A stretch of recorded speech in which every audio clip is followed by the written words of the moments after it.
Welcome to the Book Show, a celebration of reading and writers. I'm Joe Donahue. When a teenager vanishes from her Adirondack summer camp, two worlds collide. Liz Moore transports readers into a thrilling drama richly set against summertime in the Adirondack Mountains. Rich in intricate plotting and alive with emotional heft, The God of the Woods follows the mysteries of a dynastic family, an American family, the secrets of the summer camp nestled in their estate, the tragic history of a blue-collar community, and the disappearance of a young girl at the center of it all. Liz Moore is the author of the New York Times best-selling novel Long Bright River, which was a Good Morning America book club pick, and one of Barack Obama's favorite books of the year until this year, and then he chose The God of the Woods as one of his favorite books of 2024. It is a great pleasure to welcome to a live audience at the Universal Preservation Hall in Saratoga Springs, New York, Liz Moore.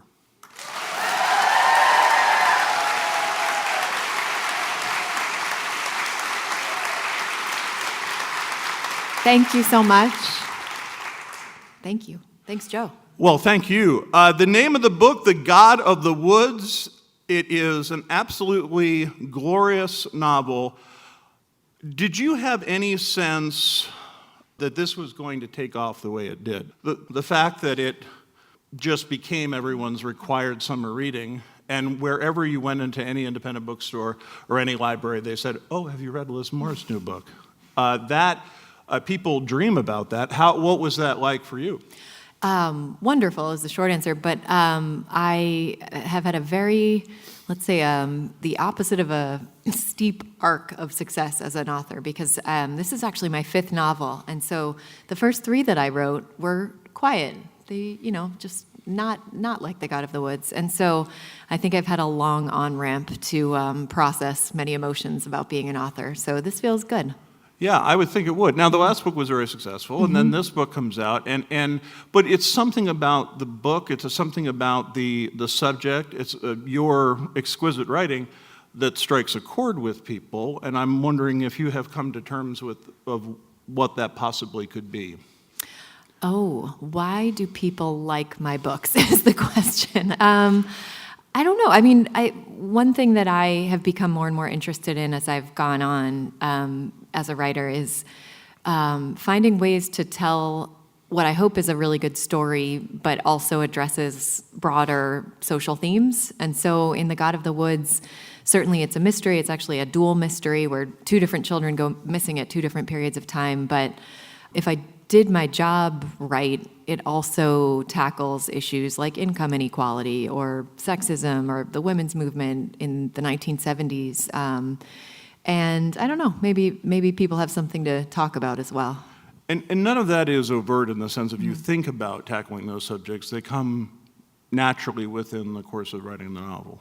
Yeah, I never write to a particular theme, but over the course of writing a first draft of a manuscript, I start to understand what I'm interested in exploring. Like another way to ask that question is, why am I writing this book now, at this moment in history? And the answer usually comes back to me because I'm exploring some theme that feels topical now. So income inequality, for example, is a theme that feels, even though the book is set in the 1970s, it resonates with me at least today. There's always a point where, when I'm reading, there's a point where you fall in love. And when I'm reading, there's a point where I just fall in love with a novel. For yours, it was page 13. 12, page 12. And it was this sentence that got me. You had me at this sentence. Okay, I'm ready. Her father once told her casually that she was built like a plum on toothpicks. And the phrase was at once so cruel and so poetic that it clicked into place around her like a harness. That is gorgeous. Thank you. It's really beautiful. Thank you. Yeah, I'm interested in how truly cruel phrases can have just a little bit of poetry to them sometimes as well. How long does that take? Is that natural? I mean, I would love to say, well, I knock that out. That particular sentence? Yes. Well, if I'm in a rhythm of writing, which doesn't happen most of the time, I would say 95 to 6% of the time that I'm writing, it feels like labor. But for the other 5% of the time, it does. You get into a rhythm or a flow, and things occur to you when you're in that zone. That's probably a sentence that occurred to me when I was in that zone in some way, and it feels good, and it feels like you're communing with your subconscious in a way that is what makes writing worth it, ultimately. And this is about Tracy, who's a young girl who has gone to this camp. What made you set something in a camp in the Adirondack Mountains? I have a long family history in the Adirondacks. So my mother's ancestors moved to the southern Adirondacks in the early 1800s to form family farms. And about a century later, a public works project displaced them from the Adirondacks to just south of the Adirondacks. So my grandmother was born and raised in Ballston Lake, New York, not too far away. And my mother was raised in Schenectady. And my grandmother was still alive. She lived into her 90s. She was 96 when she died. So I was very close with her. We also have a camp in the southern Adirondacks that is much different than the Van Laar Preserve, than the house called Self-Reliance. It is essentially, it is not doing well. It's slowly falling apart. It's quite, it's modest, but it's beautiful, and the land is gorgeous, and so I have a strong emotional pull to this area. When you look at the idea of just this 6 million acre park and how it can have so many secrets and yet be so explored by so many, and that's what seems to be fascinating, because even the people who inhabit the novel are still coming to terms with this place. Yeah, I mean, there's a real majesty to the land around here, north of here in the Adirondack Park. And that, I love the duality. Actually, Anne LaBastille. Yes. Do you all know Anne LaBastille? The Woodswoman. The Woodswoman, yeah. I read Woodswoman and then one other book in that series. And I was just really taken with Anne LaBastille, who was a conservationist and a writer and somebody who lived on her own in a remote part of the Adirondacks for many years. And she has this quote that actually became one of the epigraphs of the God of the Woods, which is about how you can find beauty and peril in the wilderness. And they are inextricable from one another, and they form two parts of a whole. And that was kind of my guiding ethos for The God of the Woods as I was writing it. Liz Moore is our guest on this week's book show. The new novel is The God of the Woods. You said a moment ago about the double mystery, and what makes the disappearance of this young woman is that, especially concerning as this had happened before, and this had happened before within the same family. And so that gives you a lot to work with, doesn't it, as far as the reverberations of that with what is unfolding in the moment? Yeah, some would say too much. I would have said too much when Who said too much? My own inner monologue when I was writing the novel. The disappearance of Barbara, which is the first thing we learn about in the novel, was the only thing I had in mind to write a book about. I knew that there would be a wealthy family who had a mansion in the wilderness, essentially, a great camp in the Adirondacks. I knew they would have founded a summer camp just down the hill. I knew they sent their own daughter to the summer camp, and I knew that daughter would disappear, but I didn't know anything else about the novel.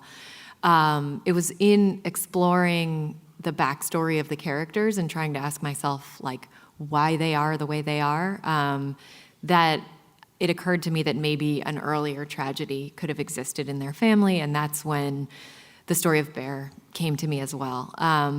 anytime a thought like that occurs to me a third of the way into a manuscript, I try very hard to resist it because I have a tendency to write long books. And this is no different. This book is almost 500 pages long. And so I really struggled against that instinct until I lost the fight. And I said, this really is a dual mystery. And I went with it, and that's how the book was formed.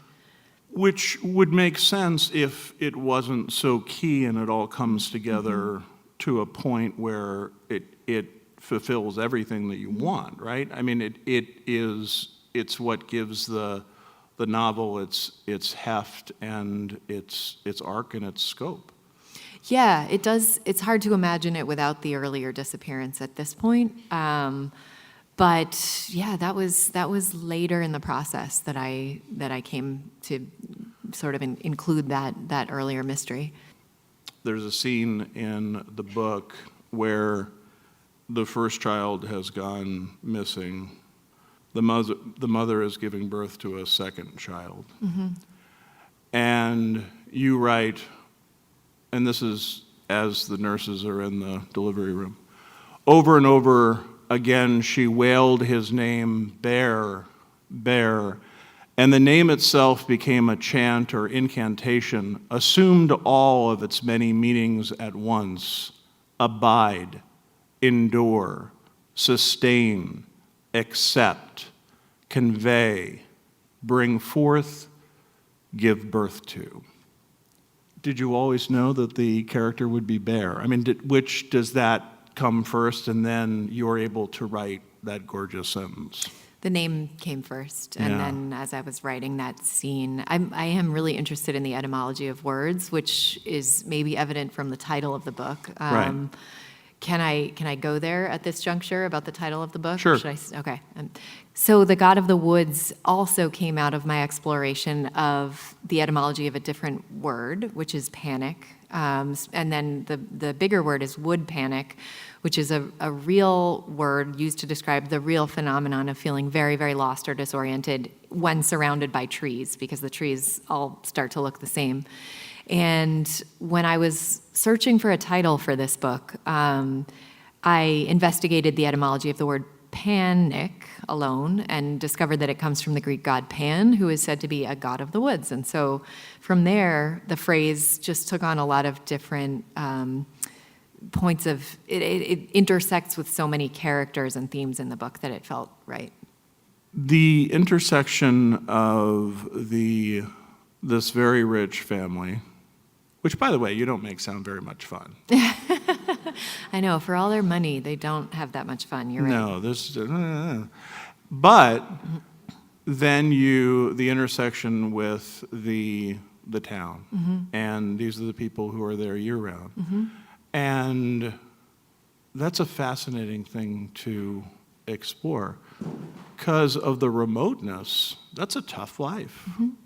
The town in question is called Shattuck, which is a fictional town, although somebody did, actually at an event I did at Northshire, somebody asked me if it was based on Chattagay. It is not. That is a sonic coincidence. Shattuck is a town that I conceived of to be like many small towns in remote places. I think when I think about my own ancestors, they lived in an even more remote place probably than the way that Shattuck is described, and had to contend with a lot of different, societal and natural forces that made their existence pretty difficult, presumably. And so, anytime I can put very, very different characters together in fiction and let them intersect and interact, I love to do that because it creates a kind of natural narrative tension. People coming from very different life circumstances, when you put them together in a room, it is rare that they will immediately gel, and that's a great gift for a fiction writer. For the audience listening to us on the radio at home, you have a map that you include in the book, and it is, I found it to be very useful. Did you have this while you were writing? Yeah, I drew that for myself, an earlier version of that, just to keep straight the geography of the land as I wrote it. And it ended up, I sent it along with the manuscript to my editor, and I don't remember if it was her idea or somebody else at Riverhead's idea, but it ended up making its way into the front matter of the book as well. And it's helpful because it shows the fact that there is this place that is so close to a home called self-reliance. And it's this camp, and it has a storied and troubled history. And that whole idea of working with the term self-reliance, well, that sounds fun. Yeah, that was the original title of the book for years, which, as I was writing it, and it was decided, passive voice, that it was not a good title for the book, which I think in retrospect was correct.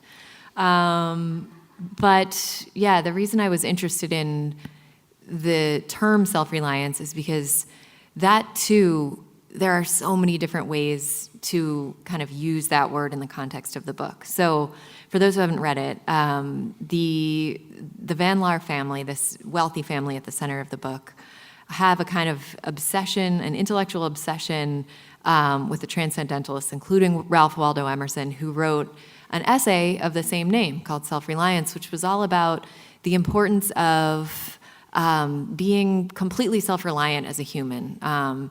He cast a lot of aspersion on the idea of needing to rely on anybody else. And the family also named the summer camp down the hill Camp Emerson after him. What a driver points out on the way to this compound to some visitors is that the family has this self-conception that they are self-reliant, that all the capital that they've accumulated, all the wealth, they have done so by pulling themselves up by their own bootstraps, by standing on their own 2 feet and doing what they've done. But what they're neglecting to acknowledge is that really, even physically, the house was built by the people of Shattuck, the nearby town. The house is staffed by the people of Shattuck. The camp is staffed by some children of the wealthy, but also by the town of Shattuck. And so the Van Laars are not self-reliant at all. They're reliant really upon the people of their community. And I think not acknowledging that is sort of comes to be part of, without spoiling anything, their downfall. I also think that they have a very limited understanding of what the term self-reliance means. And again, trying not to spoil anything, especially when it comes to women, they don't wish for any of the women in their orbit to be at all self-reliant. And so, they prize self-reliance only in a very specific way. You write about, in the history of this camp, that they had several successful seasons, even though it operated at a loss. And then the camp's reputation grew. Within a decade, Camp Emerson, you wrote, became a sought-after destination for the children of well-to-do New Englanders and Manhattanites. Today, most of the participants were the children of friends and acquaintances of the Van Laars. So it sort of lost its luster in a bit and became more of a word-of-mouth place. Yeah. One thing I was interested in exploring was the impact of wealth, inherited wealth, as opposed to earned wealth. And so there's this figure called, there's a whole bunch of Peters in this book, Peter 1, Peter 2, Peter 3, Peter 4. Peter 1 is the original founder of the preserve. And although I'm not particularly kind to most of the wealthy characters in this book, if I have any kind of understanding of any one of them, it's Peter 1, who I think was at least creative and probably would have acknowledged the help of the people who surrounded him from the nearby communities more than perhaps his descendants. But yeah, I think the idea that inherited wealth can poison subsequent generations is very present in this book, and I think it sort of applies here as well. Absolutely. Liz Moore is our guest. The name of the new novel is The God of the Woods, and it is published by Riverhead. there are times where you change allegiances here a lot, and by you, I mean the reader will often, I think, I'm saying this for myself, that you think, oh, I don't know if I like this person, and then you turn around. They're very elastic in their in how they come, and as we learn more about them, and they become more likable and more human, and you understand their place and their lot in life. And that's fascinating to me, especially when you're also exploring the haves and the have-nots, and upstairs, downstairs sort of way of looking at it. Yeah, I mean, I felt the same way. I did not like a lot of the characters that I was writing as I was first writing them. So Alice, as an example, Alice is the mother of both disappeared children, and when she arrived to me, arrived with a kind of obliviousness and a lack of self-awareness of her own luck in life. She's not particularly nice to her staff. She's not actually particularly nice to her daughter. She's very judgmental of her daughter. But as I came to understand her backstory, I found myself having a lot more compassion for her. And I think that also has to do with the very prescribed circumstances of being a wealthy woman born in the generation in which she was born. Her options in life were pretty limited, and I think she suffered because of it. And so, yeah, she became a character who initially I was certain that I wouldn't like very much as a writer, and over the course of the novel, I came to understand her better, at least. Do you think that, this goes back to an earlier question, do you think much of the success of this book also comes from word of mouth of people who just read it and loved it? Maybe, yeah. I mean, their word of mouth is hugely important to the way that a book does. Publishing has gotten interesting in the sense that, like many things, I think the options are smaller and smaller and smaller in terms of books that break out. And we could have a whole other interview on that question. A lot of it has to do with like celebrity book clubs or book of the month or, things like that, selecting only a very few books and those becoming the books that everybody talks about. In my case, the book was selected by Book of the Month, which is a huge help, but it was not, unlike Long Bright River, it was not chosen for one of the major, celebrity book clubs that exist. And so, yeah, we do have to, the book had to rely on word of mouth to a certain extent, and readers who still exist and still talk and still, now more than ever, it seems like, have a very strong online presence as well. So I asked that question and setting you up just a little bit because one of the things that struck me is I was very scared as I was reading the novel of how it was going to end. Mm-hmm. And again, without giving anything away, the ending is so fulfilling. Good. And to me, that is what makes you want to tell everyone in the world they should read it, because the ending is so full circle and beautiful. Thank you. Many folks don't even get that far, but to have people to have read it and then love it, and then to then turn to someone and say, you have to read this, is because of that fullness. I will admit I've got a thing of endings because I read a lot of books and just some of them don't. I think they forgot them. They don't stick the landing. They don't end. They just just stopped. I walked into the kitchen and all done. Yeah, that's funny. Thank you for saying that. Endings are frightening as a writer because. Yeah, you can invest so many years into something, and then if the ending just isn't coming to you, or it can be a frightening feeling. Usually, always, whenever I write a book, I have no idea how it will end, and I just have to go out on a limb and hope that the ending will arrive at some point. And in this case, it probably about 2/3 or 3/4 of the way through a manuscript. A first draft of a manuscript, I started to have a vision of how it would end. And it did require going back and substantially rewriting, which is normal for me. I always have to start over many, many times anytime I write a book. But I did, the minute I saw the ending, I was like, okay, I know what kind of book this is, and I can make it work. And then you have to market it, and the way it's marketed, I think, is probably different than the way what kind of book you thought it was. Yeah, that has been true for my two most recent books, and probably not coincidentally, those are also the two books of mine that have done the best. So I kind of, at this point, remove myself from the conversation of how a book is marketed, and I leave that to the experts. And Riverhead is the publisher that has published, that they published Long Bright River and The God of the Woods, and I just admire them so much. I think they're the best in the business. I think they're great.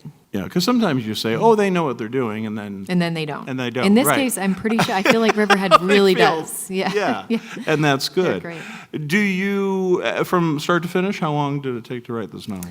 So I wrote a short story that was published in the magazine Tin House in, I think, either 2012 or 2013, and it was called Shy Shy. Tin House, the magazine, no longer exists. R.I.P. Great magazine. And it was set at a summer camp, and it did feature 12 and 13-year-old girls, but that's about where the similarities ended. But the setting of it really intrigued me, and I returned to it when I was looking for my next novel project after I submitted Long Bright River. And so the short answer is it always takes me about 4 years to write the manuscript of a novel in earnest, but really many of my books are like percolating in my brain for a lot longer than that, including this one. Do you have things percolating now, or are they underway? They are underway, but I have not yet even talked to my editor about it, so It is a secret. The name of the new book is The God of the Woods. It is published by Riverhead, and just the hit of the summer and the fall, and we couldn't be more happy for you and for the success of the book. Liz Moore, thank you so much for being with us. Thank you so much for your great questions. Great pleasure.